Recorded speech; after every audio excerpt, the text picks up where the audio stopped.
One. Boom. We are live, ladies and gentlemen, for a new episode of the Electrek Podcast. I'm Fred Lambert, your host. And as usual, you love him. He's here. Seth Weintraub. How are you doing, Seth, this week? I'm good.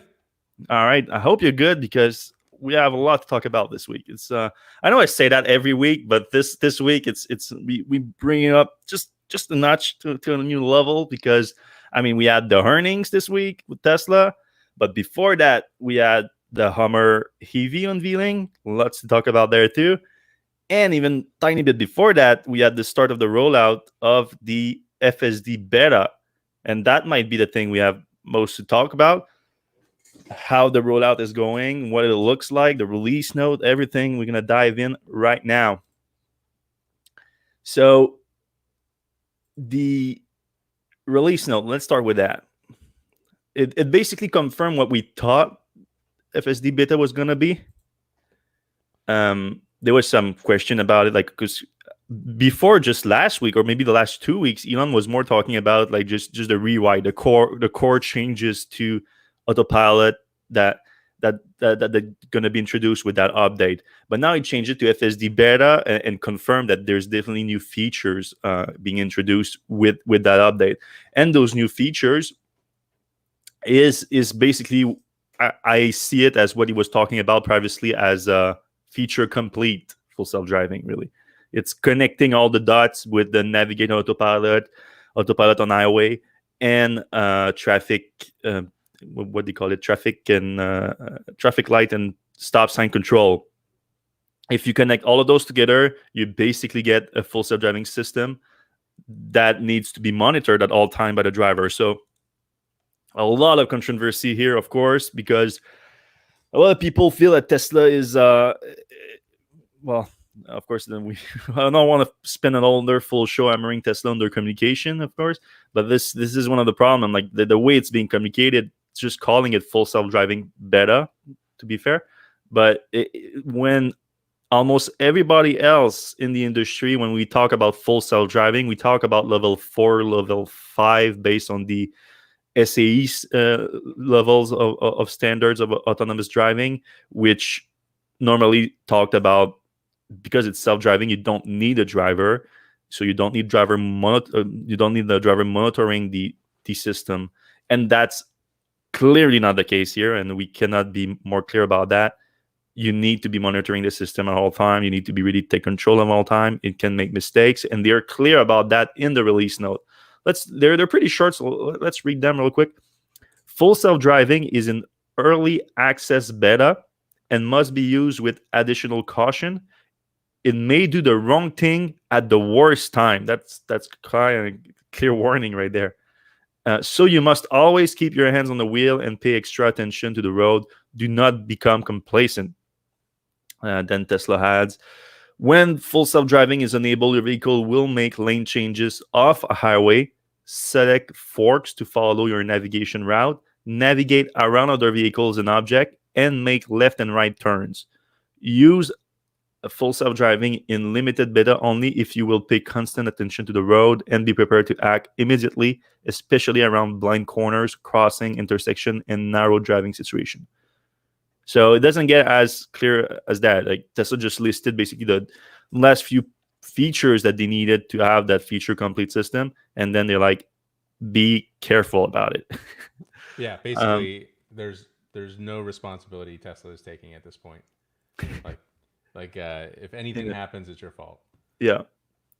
And of course, this is not being like for the Tesla community, we're kind of used to it at this point. So like it's not that big of a deal. But a lot of other people outside of the Tesla community are like, this is crazy. Like you guys are giving that in the hands of customer and basically having like beta testers of customers. Like, welcome to Tesla world. That's been the case for a while now.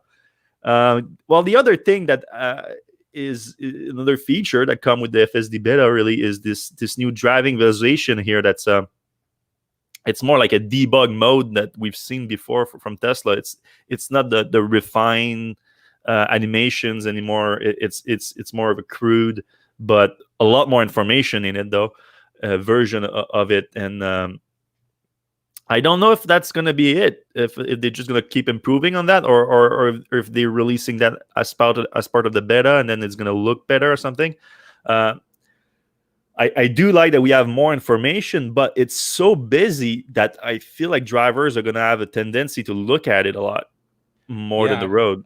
Would you yeah. agree with that? The UI was like really surprising to me. Like it looks nothing like the current UI of Autopilot or Maps or anything.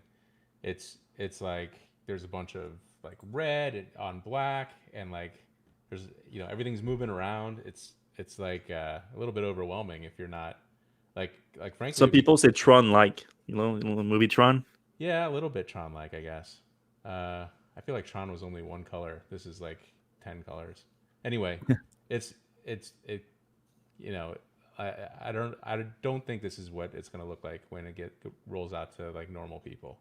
I feel like this is a very beta interface at this point. Yeah, I'm not sure on it. It might be a little bit more refined, but I think for now that's going to be what we get, and maybe like even for the wider release later this year. It does provide a lot more information than the current version of it, so that's sure. fair too. But I do think you're right that in long term, though, maybe like next year or something, when it goes to other markets or something like that, we might see a more refined version. Because I don't know if you saw, but in some of the, and we're gonna move to this morning we posted a collection of a bunch of owners posting like quick videos of demonstrating the FSD beta. You can check that out if you want. We're not going to play them here on the show and everything, but one thing that I found interesting is the fact that the driving visualization stayed the same for the highway version of Autopilot. So you have the old like refined but not as much information, but more like visually pleasing driving visualization, and then it transfers to this weird one. Like you're gonna see it here, Mr. Brendan on Twitter.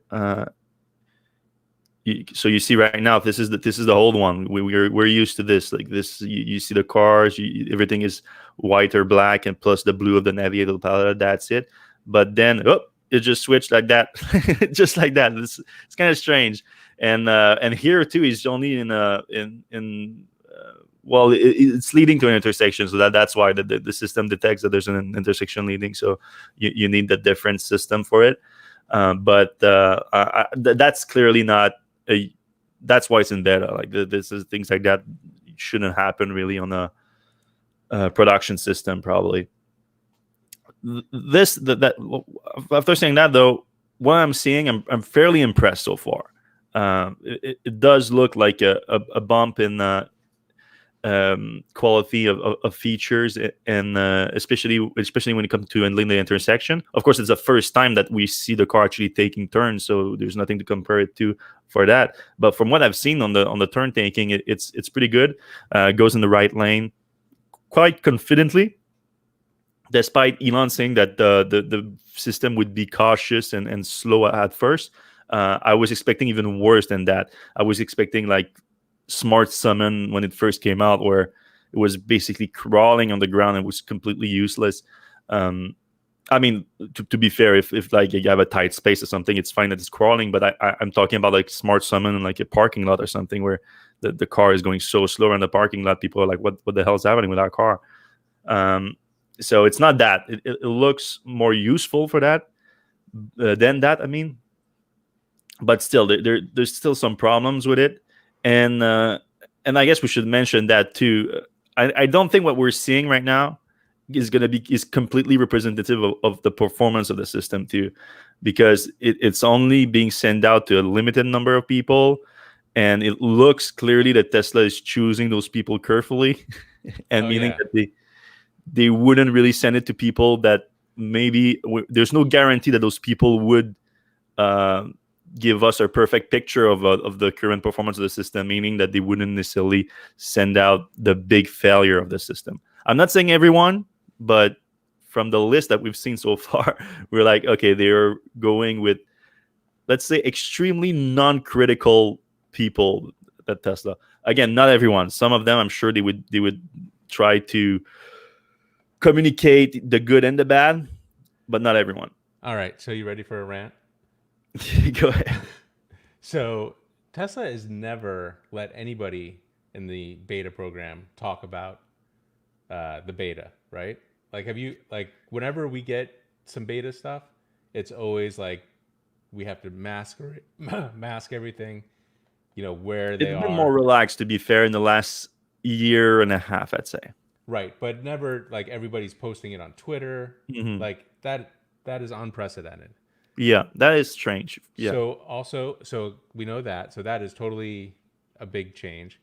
We can tell that like a lot of the people that have FSD now are the same people that we were surprised that they were going like randomly got picked to go to the earnings event and the battery day. Like it seemed like, hey, wow, like all of Elon's Twitter buddies are like got randomly selected to go to the event. Well, it's the same thing. Like all the super fans are among the FSD people. Now there's some FSD people that aren't in that group, but like it just seems like a weird coincidence that the same big are the safe drivers. Like it just so happens that all these people are very safe drivers, or maybe perhaps they're safe tweeters That's a good. Yeah, I like that. That's a. Yeah, I for mean, Tesla. we can give a clear example here. Like, I mean, people know I don't like Omar, like, but take the my dislike of him because of everything he said about even my going to attack my girlfriend and shit like that. Like, the guy is clearly out of line and everything. But take that aside. Just stick to the facts here. Elon said we're just gonna release that to people that are extremely careful driver, and then we have Omar on record in a Bloomberg article about Autopilot, about him being an early access person in Autopilot, saying that he would kiss his girlfriend while driving on Autopilot. Like, to me, this is the definition of not being safe about it. So, like, there's clearly you're right about there's a dissonance between the goal that Elon is putting in public and what the update is going to. Is going to people that are going to be nice to the update on social media. So let's put the three things together that we see, and this is why it disturbs me a little bit, because I'm actually in the waiting to see if I want to pay for full self driving or not, and I guess I have to make a decision before Thursday now. But so for the first time, Tesla has given, and actually I believe that Tesla called the FSD people as well. Like, did I read that somewhere that some people got phone calls about full self driving? Yeah, emails and phone calls about Right, being careful with it and everything. Yeah. right. So Tesla not only you know went to people that they know are gonna give them good coverage on Twitter. They let them post on Twitter because in the past nobody's been allowed to post any beta stuff. And then Elon says, here comes a bunch of good FSD videos on Twitter and Facebook and everywhere else. So now I'm going to raise the price to $10,000 next week. It kind of feels like an orchestration. I hate to say it because like those any of one of those three things by itself would have been like, okay, that's weird but new.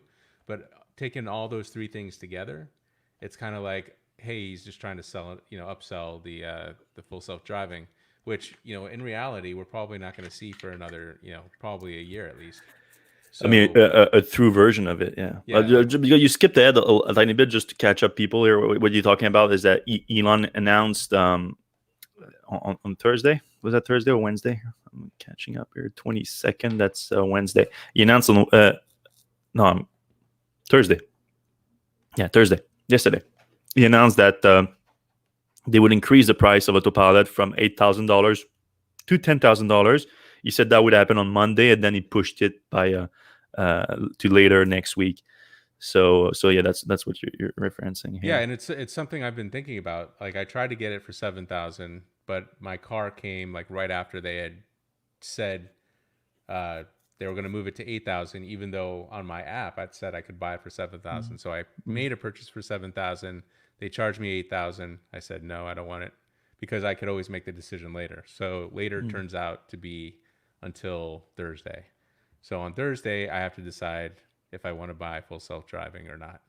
So, that's, I mean, we could probably spend a whole episode talking about like how, because we've talked in the past about like, should full self-driving be a subscription? The paying like $10,000 for some software that isn't even there yet is kind of crazy. Like it's kind of a big leap of faith. So a subscription, or, kind of a more reasonable price, or, like maybe. And Elon did mention this week that a subscription service might come next year. And he previously said that it would come by the end of this year. So he pushed that too for next year. Right. And it might come. And of course, he says that as he says that he's increasing the price too. So it's like saying don't wait for the subscription service. Right. Because that can take sometimes like next year, early next year. Right. So it really feels like they're trying to get people to pay the money for the full self-driving in the future, which I don't like. I don't like that. Like I'd rather just pay for something that I can use right away. And if Tesla hadn't said like 2017, 2018, 2019, 2020 that full self-driving would be coming by the end of the year, at this point it's kind of hard to believe. But at the same time, if I don't spend $8,000 by Thursday, then I have to spend $10,000 later.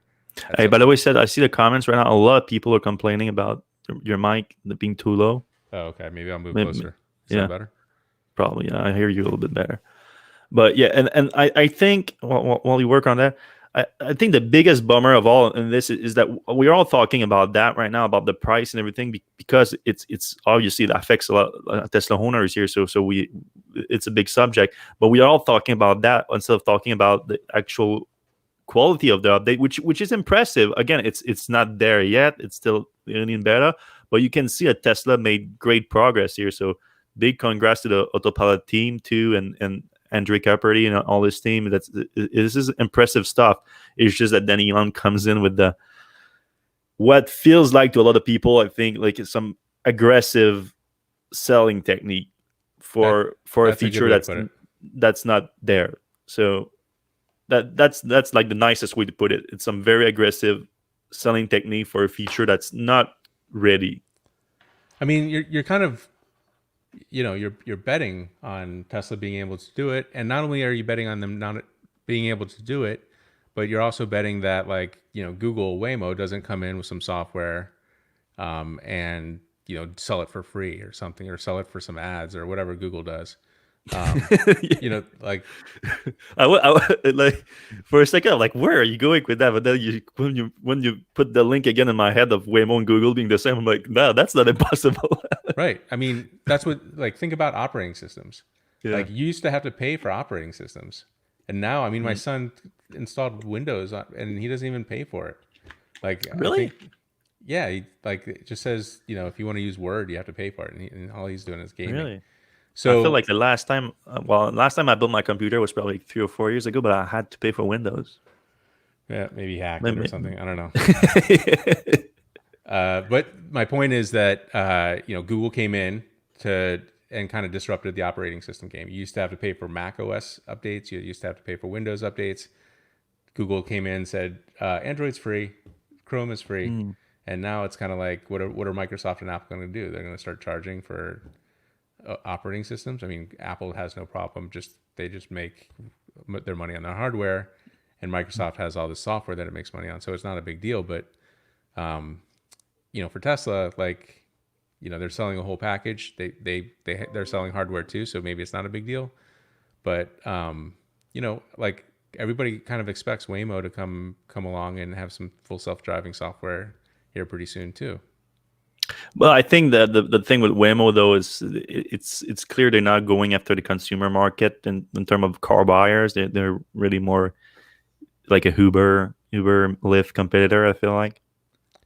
So while Tesla it's for car owners, it's for people that want to buy cars. I feel like I get that it's the same market. It's mileage. It's covering mileage. I get that, right? But Well, But I I mean, still think there's a difference between car buyers and like ride hailing and things like that.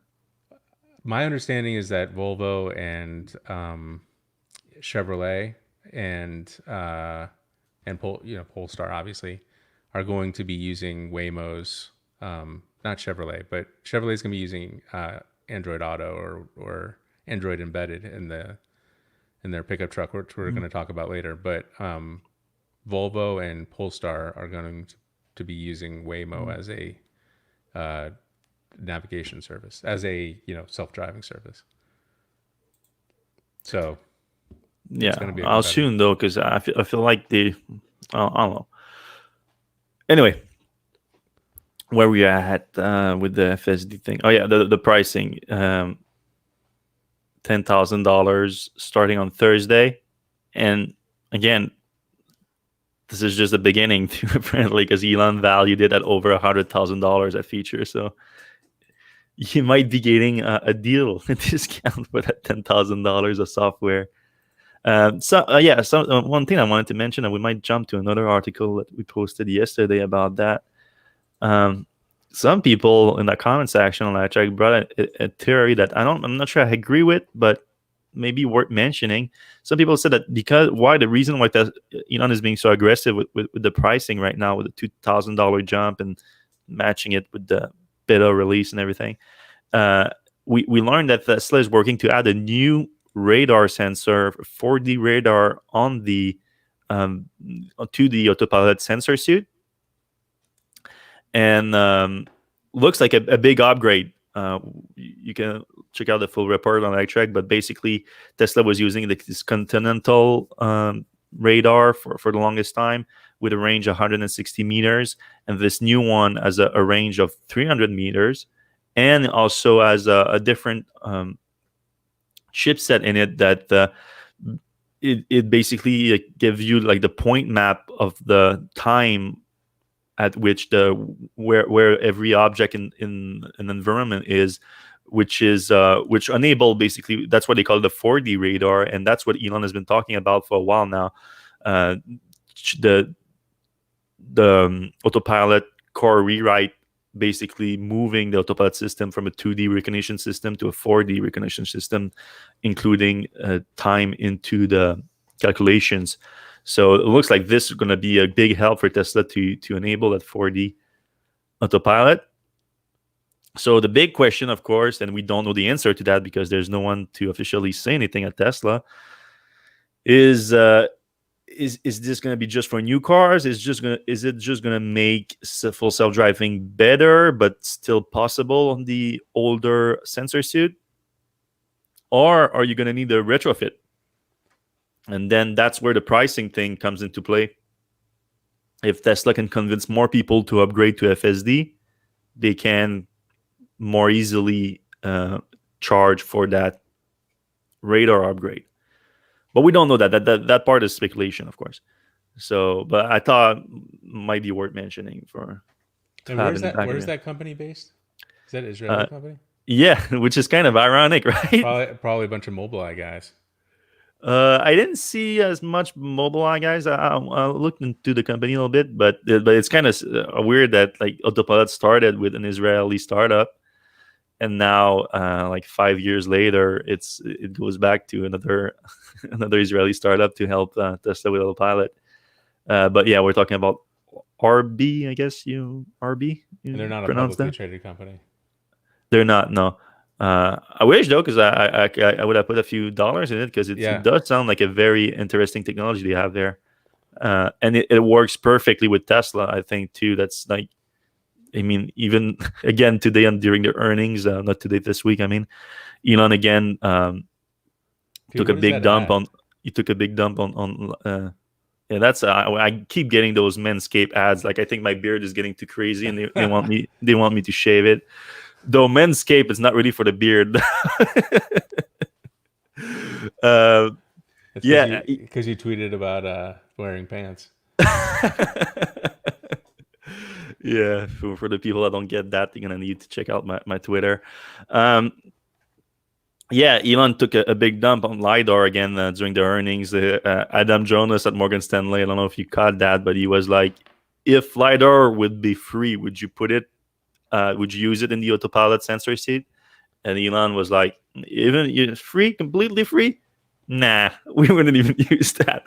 So we know that Tesla is betting on computer vision, and the bet seems to be paying off right now with FSD and everything. But they also need radar for it. And now it looks like they are making a big upgrade to the radar sensor capability in it. We by the way, a big shout out to Green, who first pointed that to us last week, and we were able to get another source on it too. As for just other things that Green brought up this week that were interesting, I mean, he says that might not be the only update to the sensor suite for Autopilot. He's talking about new ultrasonics too. That could be interesting, and that might be in-house developed ultrasonics for Tesla. I don't really have problem with the ultrasonics on my car. I think they give me good readings, useful for parking. I have a weird parking situation where I have a Model 3 and I have to be careful and everything, and it's been good to me. But if they can get it better, like that's good. That I'm pretty sure there won't be any retrofit. Of course, there's like 12 sensors all around the car and everything. It's a much bigger job than a front-facing radar. So that does mean future cars will have that. When, we don't know though. Right. We don't know when. Yeah. But it does sound like yeah. Oh yeah, but yeah. Speaking of that, like the second source mentioned a possible facelift for the Model 3 that would accommodate this new radar. Like they would need to update the Model 3 front end a little bit. I thought that was an interesting mention. All right, do you want to dive into the earnings, or you want to get ad read first? What we do? Let's do ad here. All right, so this episode of the Electrek Podcast is brought to you by Electrify America. Thank you, Electrify America, again. EA is the nation's largest coast-to-coast electric vehicle charging network, with stations every 70 miles on average along major highway routes, and full of ultra-fast 350 kilowatt chargers for capable electric vehicles. They are dedicated to providing electric vehicle drivers with the speed, security, and freedom they deserve, like freedom from range anxiety, freedom from boredom as they wait too long for a charge, and of course, the freedom of the open road, even if that open road is just one nearby. They believe in the electric future just like you. If you're an electric vehicle driver or just wondering what it's like to be one, find out what they're up to at electrifyamerica.com. That's electrifyamerica.com. Electrify America, hello freedom. Hello freedom. Thank you, our friends at Electrify America in Canada. All right, let's dive into the earnings. Pretty good. Yeah, really good. Yeah, very good. So Tesla beat on expectation on both cases, both on profits and revenue, which Wall Street expectation was about $1.2 billion. Tesla came in at 8.2, and Tesla came in at 8.7. So $500 million beat at those levels. That's decent. And per share earnings expectation were at 55 cents. They came in at 76 cents. That's non-GAAP. And of course, there's like every time with Tesla's earnings, the non-GAAP and GAAP change a lot. There's two big things that are affecting Tesla's business that long term it's hard to take into account. It's not really related to Tesla's business of selling cars and energy and whatnot. Is one, Elon's crazy compensation plan. So whenever there's he's approved for a new tranche of his compensation plan is significant. Like it's $300 million plus at a time. So this is a big deal that affects the financials. And there's also the ZEV credit, or all the different credits now. There's more than the ZEV credit. There's the European ones too now and everything. So this quarter, I think, was $400 million. So that's that makes a big difference too. But that regardless, Tesla had a pretty strong quarter, 23.5% gross margin. That's GAAP gross margin, but GAAP includes the credits. But still, even without the credits, it's a very strong gross margin for Tesla. So that's interesting. The another thing that we like to look at is the cash position at Tesla. A new record cash position of 14.5 billion. That can buy you a few gigafactories. They could take a quarter off. Yeah, that too. And I heard a lot of people again. A lot of that is a cap raise, though, right? Yeah. There's a cap raise for sure. That's the biggest. Like it was 5 billion this last quarter. It depends on what they sold it at. I can't remember what they sold it at. Yeah, I think it was 5 billion of net proceeds, or close to that at least. Anyway, a lot of people are saying that they might be expecting another cap raise, and I don't know that now because I mean the stock have come down now. I think at least since the cap raise, with the last few days of drops, I think it's gone down. Yeah, I think today was a bad day. Yeah, so it would be a reach probably from Tesla to do another cap raise with $14 billion in the bank, while they're not spend. They did announce that they're gonna spend more money over the next year now. Did say Guess another. what Tesla's stock price is right now? What? Guess what Tesla's stock price is right now? Well, 420, I get. Of course. Yep. It closed at 420. Again. Yeah. Also, it went up, I think, a little bit then today. I think it was down on the China recall. Yeah. Which we'll talk about soon. Yeah. Oh, did I put it in? There was so many things to talk about. I might not have put it in there, but we can discuss it. Or, by the way, if you guys have questions and things you want us to discuss that is not in the list today, I can put it in the comments and we'll get to it. But 14.5 billion in the bank, and they're gonna start spending 2 to 2.5 billion more over the next quarter, and that makes sense. They did link it to the several factory projects, and also the battery manufacturing capacity that they need to deploy. So that they're gonna try to accelerate that, which makes sense. But as for what was announced in those earnings, a few pieces of information that came out. Well, Tesla did release some new pictures of the Model Y. They call it the Model Y factory in Shanghai. So, of course, it's part, of course, of Gigafactory Shanghai. But we see that they made some great progress on it. It looks like. So if you look at the factory here, this is the Model 3 factory in the back here, and now they have the new Model Y factory. And the die-cast machines are being installed. You have a bunch of robots being installed for the body production, the body line. And you see the, what do you call that? The paint shop for the Model Y. So, of course, that's a big deal. Like, as soon as they can turn on that Model Y production in Shanghai, you open a big market for Tesla, like this crossover small SUV segment in China, especially for electric vehicles. It's huge. Like all the startups that launch in China, all the EV startups that launched, they all went after that market. That with NIO and Xpeng, they all went after that market because it's a big one. So Tesla is expected to make a big splash there. Look. One of the most exciting news that came out, the big news, is the solar business at Tesla is doing great in Q3. We've been waiting for that for a while now. This increase in solar deployment from Tesla since the last year. Over the last year, they revamped the whole business, but it never really affected at least not positively for some reason, the deployment rate of new solar capacity at Tesla. It's been going down ever since they acquired SolarCity. It went to a record low of 27 megawatt in Q2 being deployed. Now in Q3, they boosted to 57 megawatt. So a big turn, and hopefully they can keep that up and keep increasing that.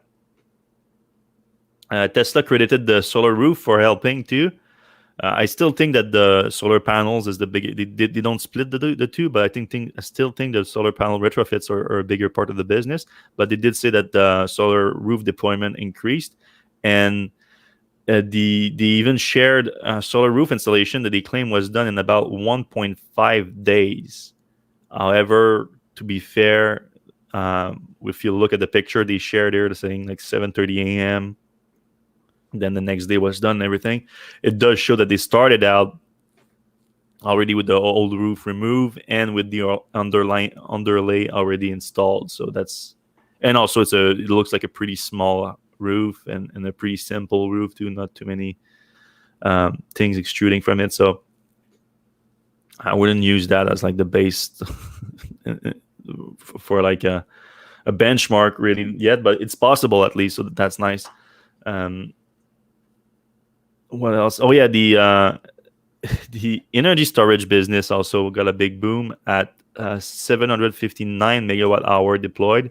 So that's both due to the solar business, of course, because they install a lot of power walls with each installation of solar installation, but also some bigger energy storage deployment too. We know that Moss Landing has been partly deployed during the last quarter, or at least they started deploying some, and a bunch of other projects too. In the energy business at Tesla, I think we're just starting to see it boom right now. It's getting exciting. All right. Elon also made some comments about Tesla Cybertruck.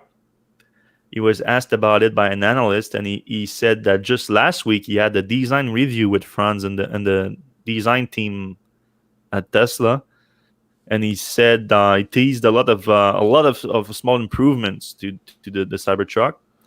So we've been talking about the Cybertruck design for a while now.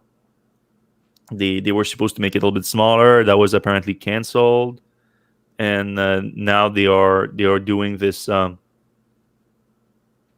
They still doing some refine, like apparently that line that we see here, it looks pretty straight right now, but it's actually going up from the front of the truck to the rear. They want that to be a little bit straighter apparently.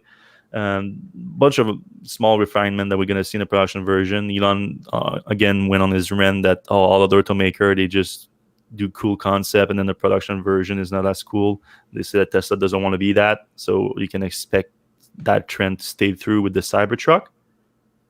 But yeah, he also mentioned the timeline to production, like, and that's one thing that I'm starting to be more and more skeptical about, because we know, I mean, we've been reporting that since May that Tesla's goal at Gigafactory Austin is to deploy right now Model Y production capacity. That's what they are focusing on first. So Cybertruck is coming after that. So they need to build up Gigafactory Austin for that. And then they need to deploy brand new manufacturing concept technologies for the Cybertruck because of that exoskeleton body. And so Elon said that if everything goes well, and that's a big if, of course, because of what I just said, we can expect some delivery in late 2021, and then volume would start coming in 2022. Again, if everything goes well. So I'm starting to think like, if they do a few deliveries in 2021, like it's really going to be just a few. But then, I mean, we can talk about like the Hummer later too. It's not like the competition is not in the same scenario. I think pretty much everyone is on the same boat here. Yeah, it kind of feels like it's always like a year away. You know, like the Cybertruck's going to be longer, the Rivian's going to be longer. Yeah. All those cars or trucks are taking a bit of time. Yeah, I mean the Rivian, I'm the one that it's the one that I'm most confident about for some reason, and that reason mainly being that they warned us last year, not last year, early this year, we might see a delay, but we won't tell you exactly what that's going to be for another 6 months as we figure things out and everything. And they did that, and then in June or something, they were like, all right, now we think it's going to be, I think in June or May or June for the truck, at least, the pickup. The SUV was going to come a little bit later, of 2021.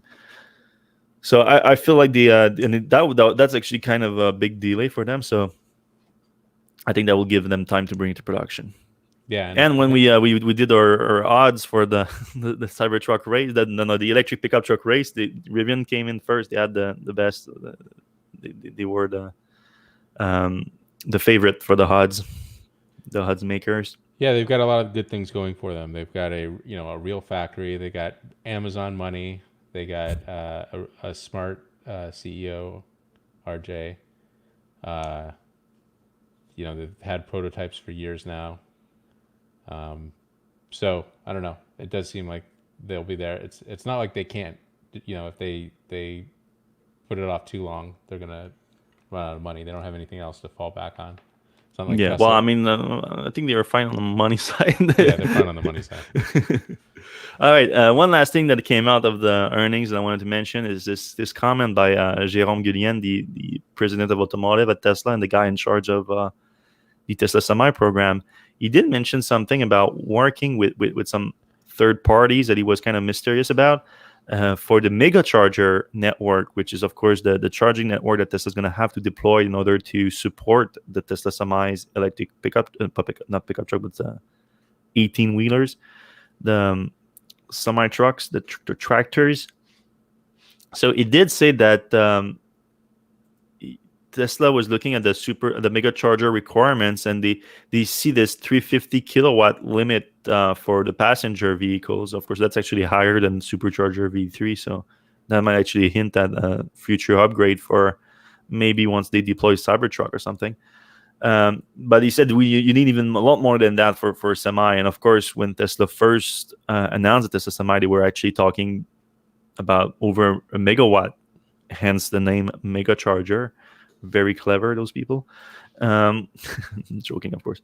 But now what he said is interesting. He said, we're working with other parties to make sure that there's a standard infrastructure that will be able to be deployed for all customers. Yes, that's probably all I can say at this point. Just we're not working in isolation. We have to invent it because it doesn't exist, but we're trying to invent something that could be helpful to everyone.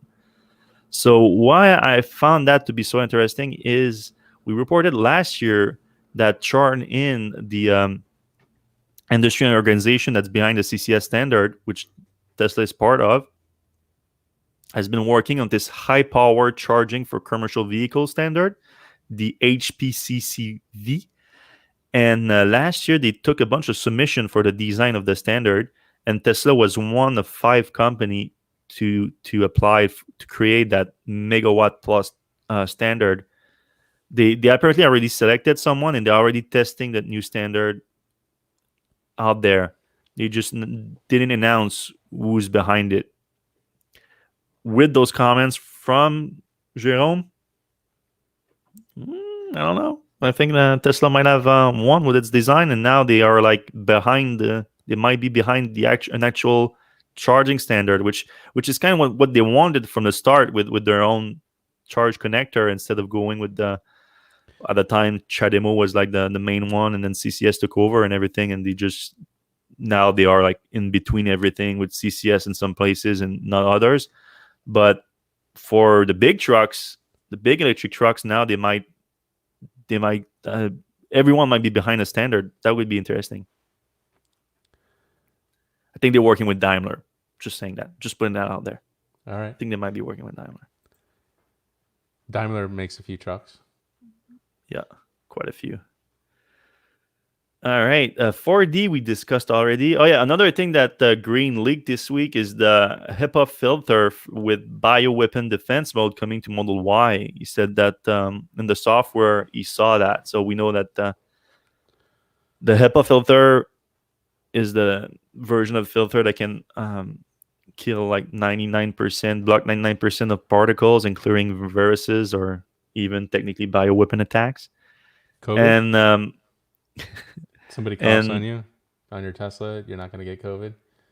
Yeah, that's I think, well, that was they saw the future coming, because that thing came out, I think, in 2015. So do you think that'll be a retrofit? Will current Model Y owners be able to retrofit or is it a air duct system that they've got to upgrade or something? It's not impossible, because that's actually something that they did release as a retrofit later on Model S and X. So I don't know, might be a possibility. Like the code came out of the system from Model Y, so they're working on it, but how it's going to be deployed, I don't know. So it was deployed to Model S and X, and Elon said that the Model 3 didn't have enough space for the HEPA filter, which is a little bit bigger. but apparently Model Y does, and now it's going to come to it. So I know a lot of people like it, especially during the California fires. The air quality was so bad, and a lot of people were just using it because Like when working you out of their car. yeah, you almost have to do that. Then your car is the safest place to be. I mean, the air pollution was sometimes quite bad. Oh yeah. I wanted to mention that. I didn't think that was that big of a news, but when I posted it, an article went almost like viral with 500,000 views or something. So I figure we'd mention it here. But Tesla's apparently fired someone known as Mr. Gigafactory, the guy that's in charge of Gigafactory Berlin in Germany. But before that, he's actually in charge of a bunch of other things. He worked at Gigafactory Nevada. He was on the original design team there, and then he worked on Gigafactory New York and Gigafactory Shanghai. And now he was promoted to be the guy in charge of everything at Gigafactory Berlin. He was there from the get-go back in November. And more recently, got some press, even in Germany. People were starting to call him Mr. Gigafactory there. Apparently, was well liked within the employees there and whatnot. But he was fired. We learned that from a German report this week. And then we published it because we were kind of surprised by it because the Gigafactory Berlin project seemed to be working so well. Though there was that report last week that Tesla didn't pay the water bill and the water company shut off their water for part of a day and apparently affected the construction there. The German report that reported on Mr. I need to pronounce his name correctly now. Heaven Horetsky. Apologize if I mispronounce it. They linked him being let go to what happened with the water. I doubt that's the case, and I've heard from a source that that's not the case. Didn't help though. Probably didn't help. You're right. But I'm not sure that he's the guy really in charge of like the billing and everything. So right. I mean, he's in charge more of like the bigger picture of the project.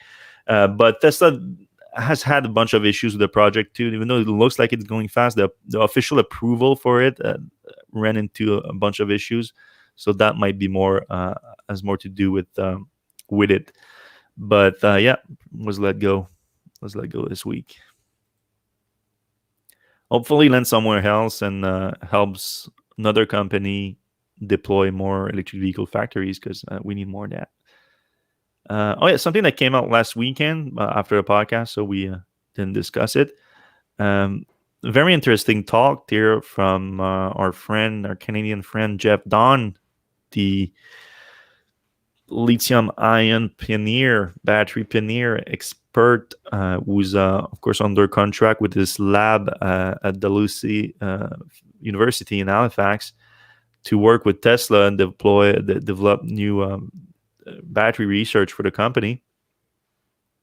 Last year, we reported on his million-mile battery, which is sort of like the new benchmark that he wanted to do for what lithium-ion batteries can do.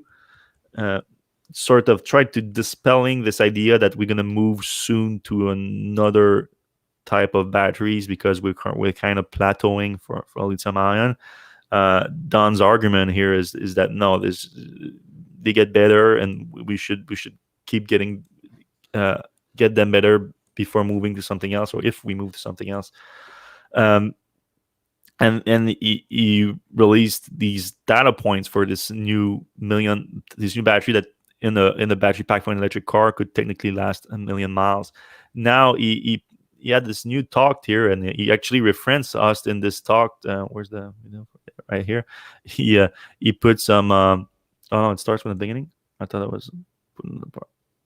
Anyway, he said that he referenced our article about the million-mile battery and how it launched a ton of discussion around it. And then now he released a bunch of new data about it here. So the testing on those cells, that was from a year ago. And at that point, it was already a year or two in. So now they keep testing those cells and they keep getting older. So they keep getting more data. And now he says that he has cells that are 3 years into testing. And those cells are actually showing closer to longevity after 10,000, 15,000, even closer down to 20,000 cycles. What that means. And Don made the math here real quick on a if you package that into a mid-range EV with 350 kilometers, mid I don't know if you can, yeah, mid-range, that's fair. Mid-range EV at 350 kilometers at 10,000 cycles, that's 3.5 million kilometers or over 2 million miles. But then he released even more data here that showed at 15,000 cycles. And of course, here, what you see here, it depends on the depth of discharge, which means like where you keep the charge of percentage of your batteries. But if you keep them at 25%, you basically get no no loss at all after 15,000 cycles. That's crazy. Is that something we should do with our current batteries? Like, should we leave Probably, our right? cars at 25%? So of course it's not possible for everyone. That's I think that's obvious. But the example that I give is like if you get a car with like 300 miles of range, and the average American travels less than 30 miles a day, so you have a 10%. You're just using 10% of your capacity here. So technically, it would be possible to not discharge your battery pack too much and just keep cycling like that. So it's definitely not impossible. But yeah, technically, if you keep the depth of discharge not too extreme, it certainly helps you with your battery longevity. There's no doubt about it.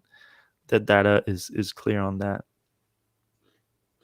All right, well, we're already almost an hour in, and we're just now getting to the Hummer EV, the GMC Hummer EV that was unveiled on Tuesday. A lot of excitement about this thing. Yep. I think And it can be popular. You're getting all the things that you like about GMC trucks, and then you're adding electrification. Then you're adding like a glass roof, like or even an open roof. or an open roof, like a Jeep. Maybe they'll even have a rag top as an option. And then you get like silly things like the crab walk and well, not necessarily silly if you actually want to use it off road. There's some usefulness off road. might be fun to park that way. If you could just like get into a parallel parking, you just go. Anyway, like it's a compelling vehicle. I don't know if I'd spend $112,000 on that. Yeah, my point is, it's not for me.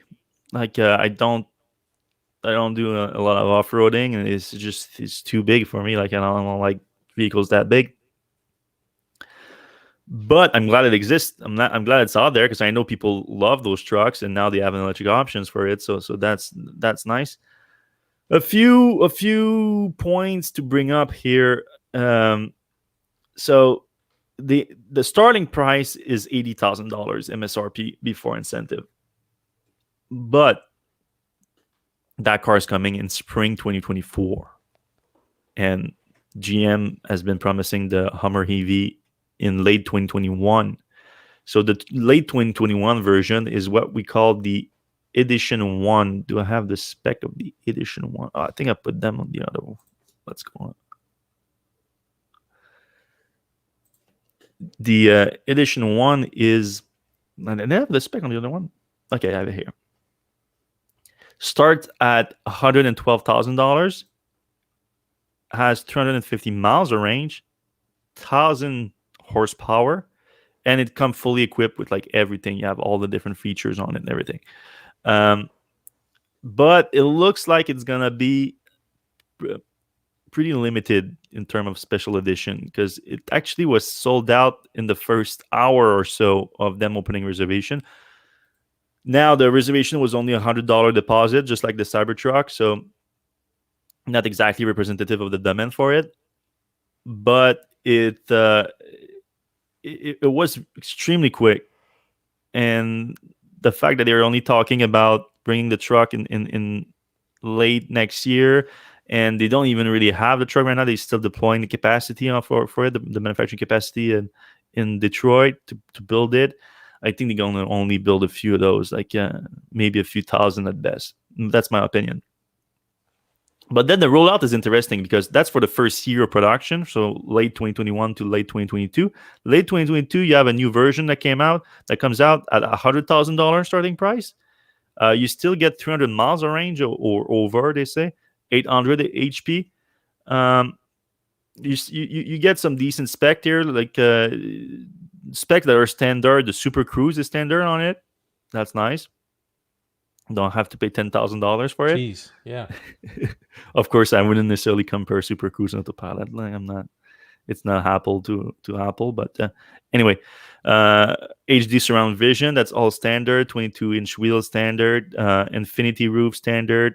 Rear drop glass. I don't even know what that is. It comes standard at a 400-volt DC fast charging system, but once you get to the version EV2X, which this one comes in 2023, you do get the 800-volt system, though they say that's optional. And that one is $90,000. So I think that so this version 3X here at $100,000 sounds like it's also optional. So only the additional one at $112,000 has it included, I think, this 800-volt charging system. That's interesting. They say it has 100 miles in 10 minutes. It's pretty good for a truck that size because that truck is not efficient. Right. Yeah, it is huge. It is massive. Looks cool though. Looks super. Looks like cool. A lot of fun. Like that would be a fun camping vehicle. Yeah. And the base one at 80,000 has 250 miles of range. I mean, to get 250 miles of range on that thing, you need to have like 200 kilowatt hour battery, right? I don't know. I mean, you're getting 400 miles on a 100 kilowatt hour battery for the Model X. Doesn't look nearly as aerodynamic as the Model X. It isn't, but that's double. It is as square as it gets. Like as square as it gets. Giant wheels too. 34-inch. Not the wheels. The tires are 35-inch. So yeah, those are look like a nice little front there.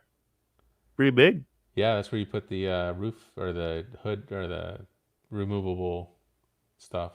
Yeah. The bed is, of course, pretty high with those 35-inch tires here, but you have a little step in here. A little stairway up there. The interior is controversial, apparently. I like it. I like it too. But I've heard bad comments on it. Well, it's definitely designy. I think it's polarizing because it's you're mixing a lot of different kind of ideas there. And I think we're looking, by the way, right now at the edition 1 because I think the gold trims here. That's edition 1 things. Yeah, but the center console here has some like nice little switches here, like very sturdy ones. But it's still built around like giant touch screen here. Mm-hmm. Looks like they put a picture of the truck on Mars here for some reason. Yeah, there's that whole interior is supposed to be a space theme. There's like a moon landing thing. I don't know if that's a weird Tesla kind of copy thing or what, but there's definitely a space theme in there. No, I'm excited for it. I wanna test drive. I'm gonna lobby with GMC to get a test drive on that thing. Yeah, it would be nice if they like take us out to the desert and let us go. Yeah, they won't, but that would be a lot of fun. All right, let's jump into some question because it's already 5 p.m. here. All right, let's see. All right, here we go. How much better for the environment are the new Tesla batteries? Do we even know? Yeah, we don't. Though, table salt and put dirt out, put dirt back in for the lithium, apparently.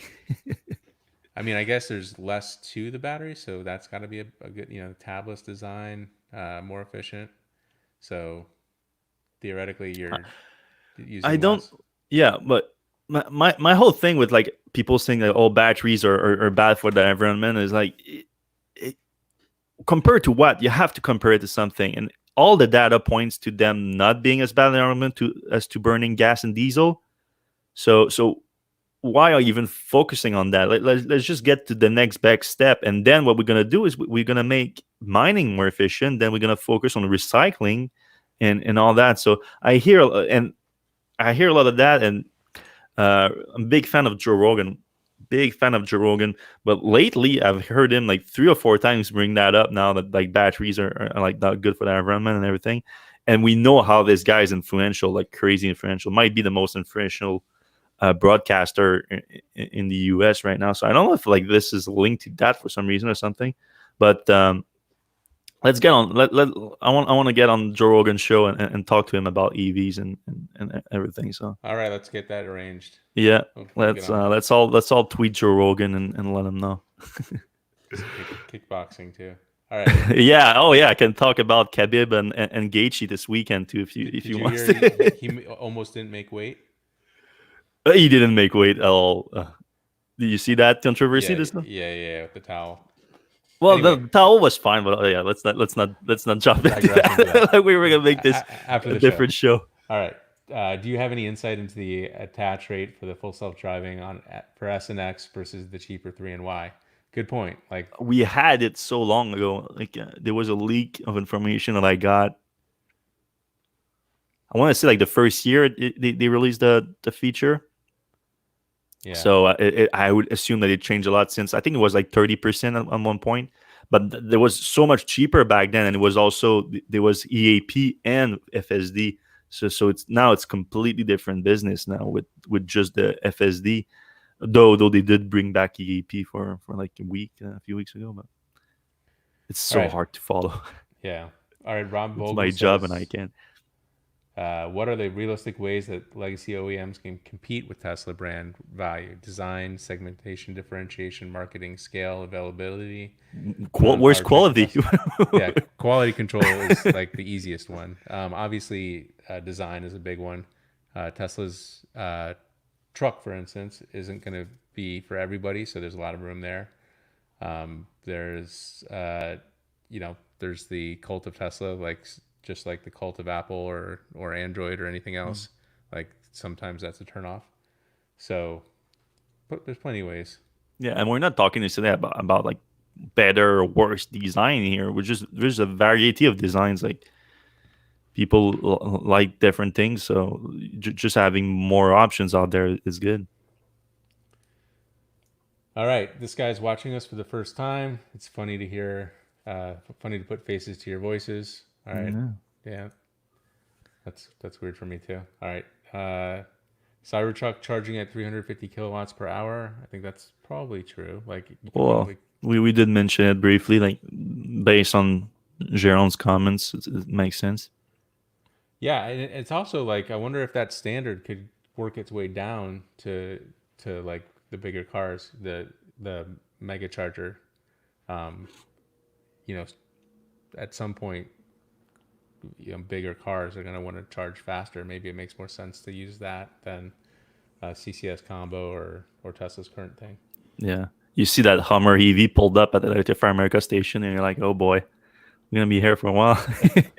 Like you don't want to be stuck behind it. No, sure. All right, some of the tweets were saying it was for a new dev UI. I'm sure it will get improved. This UI. So we were talking about the UI of the beta AP. This UI also appeared on summon footage of full self-driving, so I think it's going to go away. Maybe waiting for V11. Yeah, I mean there was a summon video in one of the videos that I posted in the collection this morning, and yeah, it's the same driving visualization. Well, you're not actually driving; you don't even have to be in the car really. Right. But yeah, I agree that it's gonna have to change at some point. All right, Kyle Day says the interface is called Junction View in the firmware. I wonder if Kyle's a hacker type. Yeah, Kyle Day is very knowledgeable about this software. So. All right. Let me get to the next question. A lot of commentary here. Some of the full self-driving videos showed it slowing for a speed bump 3 or 4 times with the slowing for traffic control message. It's interesting. All right, we're getting a lot of questions. All right, have we heard any conversation about whether standard autopilot will be kept on the old code base or will be adopted to the new 4D FSD code base? That's a good question. What do you think? Well, from what I'm seeing right now, I think it doesn't make too much sense to do that. It's kind of wild, really, the FSD right now. When on the highway, you don't want it to be wild. You just stick to your lane. Is more the goal on the highway. So I don't know. I don't know what they did for that. Maybe they still use the new code system and they just put different parameters when they are on the highway, so it doesn't go as well. So I don't know. Tesla had told people no live streaming for this release. I didn't know that. So I guess they can just take a video, and if they don't crash, then they can Yeah. upload it. If they crash, then Yeah, that's what sounds like to me. Like, because what's the difference otherwise? Like, right. that just means no editing. Like, no, I means like edits. Like,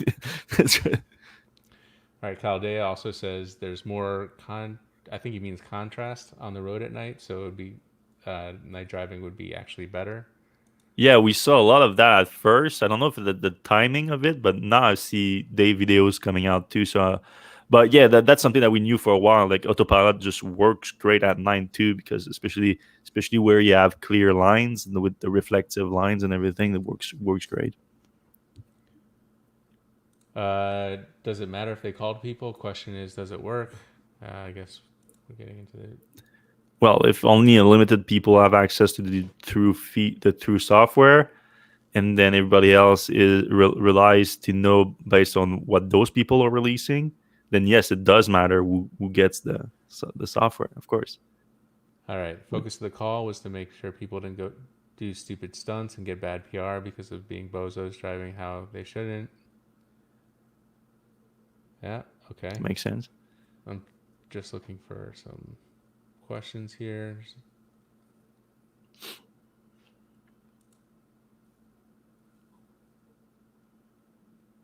Yeah, my mic was too quiet there for a while. Sorry about that, guys. I think people were trying to convince you to buy it, to buy the FSD. Yeah, so there was a couple not so nice comments about just buy it. That's, I mean, I guess I think you're gonna end up buying it. I'm Like gonna end up Wednesday. buying it for sure. So I should just put down the 8,000. But I'm just I don't know. A neighbor, I convinced a neighbor, another referral, to get a Model Y, and now he's like, crap. Now I have to decide before my car even arrives whether he should upgrade to. Yeah, that's my problem with all my referrals too. Everyone is asking me like, "Hi, like, what you think of FSD?" And everything. And it's so hard to tell people to buy an $8,000 features. Like, you don't want to That be you don't doing get that. anything for today. Like today, Yeah, like you pay $8,000 and then you get a promise. especially I have a lot of referrals that are not American. I got a lot of American referrals for sure, but being Canadian, I refer a lot of people in Canada too.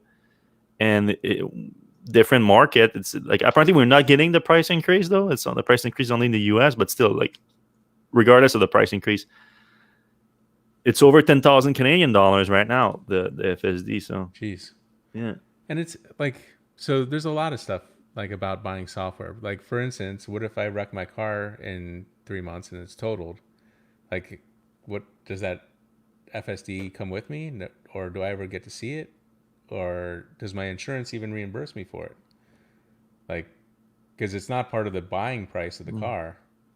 So there's a lot of questions there that I don't think yeah. Tesla is sufficiently kind of Well, answered. and that was brought up on the call, and Elon was asked, "Can you link the FSD purchase to the Tesla account instead of the car itself?" And Elon said he was going to think about it. Right. I'm like, yeah, that's something you should have thought Thought about about. before, maybe, Right. because I feel like and a lot of people have been asking him that for a long time. Like, it's not the first time that it was brought up. Oh, that's on my list. That's on my list for sure. I love Lex Friedman and I love George Otts, the two together. This podcast, Yeah, I'm try to excited make about some that as time well. this weekend to watch it. I'm sure it's good. I'm sure Otts is gonna talk trash about Waymo. There's no doubt about it. He's gonna talk Right. trash about every autonomous system. He likes Tesla, though. He likes the Tesla Autopilot. I do you know if I'm talking to that person, if they can put in the comments, was it filmed before or after the release of FSD? I feel like it was before, so you won't comment on that. But Yeah, we'll find out. Mm. All right, let's see. Regarding Google Waymo Maps, regardless of the technology itself, both companies may feel it's a competitive disadvantage to share maps. Yeah, probably. That's a good point. Wait till the FSD is superb and then pay 20,000 for it, or buy now and pay 8,000. So we don't know what the price is going to end up being. Could be 15,000, could be 30,000, could be 100,000. Could be, yeah. I mean, that's what Tesla thinks it's worth. Yeah. I've heard of people like buying fleets of Model 3s and like, I'm gonna sell them back for like $60,000 more in 3 years, and like, geez. Yeah. All right. So I think we're pretty much like most of the conversation here is just conversation, not questions. Yeah. So we can end it there. All right. Thanks everyone for watching. On YouTube, if you watch on YouTube, you can give us a thumbs up. If you like the show, it's always appreciated. Subscribe for our next show, and more videos coming up too. And thanks a lot for everyone watching on all the other platforms. You can give us a subscribe there too to get the next episode when it comes out, and give us a review there too. It's always appreciated, and it helps the show a lot. A lot of people now watching, got new stats last week, and I'm like, hey, actually a lot of people listening to this thing, and I appreciate it a lot, because I know that if you're listening right now, you're probably like an EV nerd to the fullest, and I appreciate those people a lot. So thanks for watching, everyone. Thanks for listening. Have a safe weekend and a fun one.